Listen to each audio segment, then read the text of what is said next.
Hello, friends. How are you doing? Hope you all are good. Okay. Now, MEG 19, we are going to discuss two very important questions. Discuss Kim Scott's Benang as a polyphonic text. Okay. Kim Scott's Benang from the Heart, 1999, it was written in 1999, is a polyphonic text in its narrative structure, employing multiple voices, perspectives, and textual forms to present a complex, layered account of Australia's colonial history and its impact on indigenous people. The novel's polyphonic nature is central to its exploration of identity, memory, and history, particularly in its engagement with the voices of both the colonizer and the colonized. Definition of polyphony: polyphony is a literary concept. Yeah, just a minute. Yes. Polyphony is a literary concept coined by Mikhail Bakhtin, refers to a text that incorporates multiple voices, perspectives, and ideologies. These voices interact, contrast, and coexist without being subordinated to a single dominant perspective. In Benang, Scott uses polyphony to present multiplicity of truths about the past, creating a dynamic interplay between personal memory, official history, and oral traditions. Okay. Narrative voices and perspectives. Harley, the protagonist and narrator, the primary voice in the novel is Harley, a young man of mixed indigenous and European heritage who struggles to reconcile his fragmented identity. His narrative is deeply personal, reflective, and often unreliable, adding to the text complexity. Historical documents and reports. The novel includes excerpts from government records, scientific studies, and official policies. These voices represent the oppressive colonial system and the eugenistic ideologies that sought to erase indigenous culture through assimilation and breeding out aboriginality. Ancestral and oral voices. The voices of Harley's ancestors and their oral traditions counterbalance the colonial records. These voices embody indigenous perspective, histories, and ways of knowing, asserting the resilience of cultural memory. Okay. Juxtaposition of voices. The novel juxtaposes the cold, dehumanizing language of colonial bureaucracy with the emotional, spiritual, and poetic expressions of Harley and his ancestors. The contrast highlights the tension between dominant historical narratives and marginalized indigenous experiences. For example, government reports focus on breeding out the color, reducing people to racial categories, while Harley's narration emphasizes the human cost of these policies, including trauma, loss, and resistance. Fragmentation and non-linear structure. The polyphonic nature of Penang is reinforced by its fragmented and non-linear structure. The narrative moves back and forth in time, interweaving Harley's personal journey with his historical and ancestral stories. The structure reflects the disjointed and layered nature of identity and history, particularly for those affected by colonialism and cultural disposition. Resistance to single truth. By including multiple, often contradictory voices, Benang resists the imposition of a singular, authoritative version of history. The novel acknowledges the complexity of truth and the coexistence of different perspectives. Polyphony as a decolonization. Right. Harley's journey to piece together his family's history mirrors a broader process of recovering indigenous histories that have been suppressed or distorted by colonial narratives. 6. Polyphony as a decolonizing strategy. The use of polyphony in Benang is deliberately decolonizing strategy by foregrounding indigenous voices and perspectives alongside colonial records. The novel challenges the dominance of Western historical framework. It allows for recentering of indigenous ways of storytelling, emphasizing their validity and importance in understanding Australia's past and present. Conclusion: Benang from the Heart is a quintessential polyphonic text blending multiple voices, perspectives, and textual forms to create a rich and complex narrative. The polyphonic enables King Scott to explore interwoven legacies of and colonialism and identity and resilience, offering a multifaceted and deeply human portrayal of indigenous experiences. Novel's refusal to privilege any single voice or perspective underscores its commitment to acknowledging and amplifying the diversity of stories that make up Australia's history. Another important question which may come from Benang is write an essay on the narrative technique in Kim Scott's Benang from the Heart.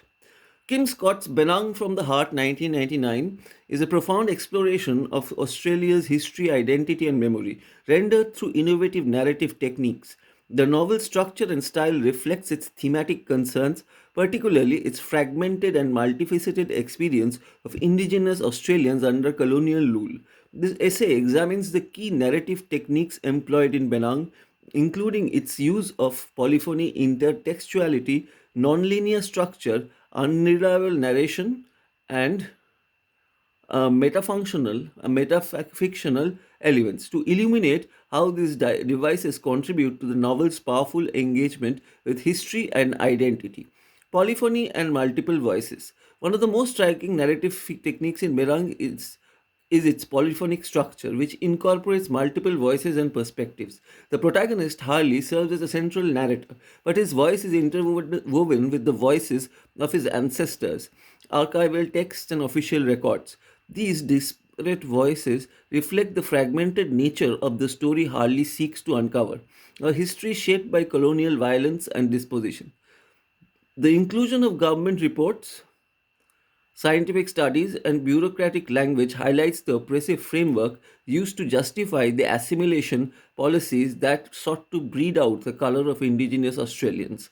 These institutional voices, sorry, just a minute,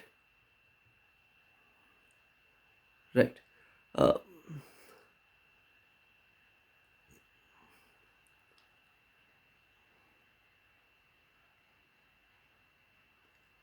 right. These desperate voices reflect the fragmented nature of the story Harley seeks to uncover. Okay.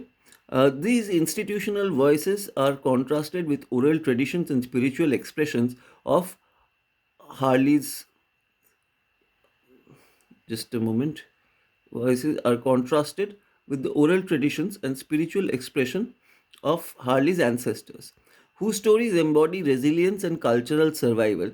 The juxtaposition of these voices not only emphasize the clash between colonial and indigenous people, hold on, a worldwide worldviews, but also underscores the novel's commitment to presenting multiple truths and perspectives. Okay, right.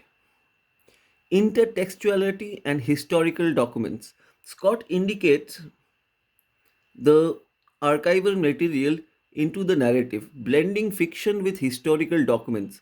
The novel reproduces excerpts from official policies, letters, and eugenicstic studies, presenting them without direct commentary. The intertextuality serves to expose dehumanizing language and ideology of colonial institutions, allowing readers to confront the stark reality of Australia's history. By embedding these documents with the narrative, Scott disrupts the boundary between historical records and fiction. The use of intertextuality challenges readers to question the authority and objective of official histories, emphasizing the need to recover and reassert indigenous voices and experience that have been marginalized or erased. Okay, non-linear structure and fragmentation. Right. Right. The structure of Benang mirrors the fragmented and disjointed nature of Harley's search for identity and the truth. The narrative unfolds in a non-linear fashion, moving between past and present, interweaving Harley's personal experiences with the story of his ancestors.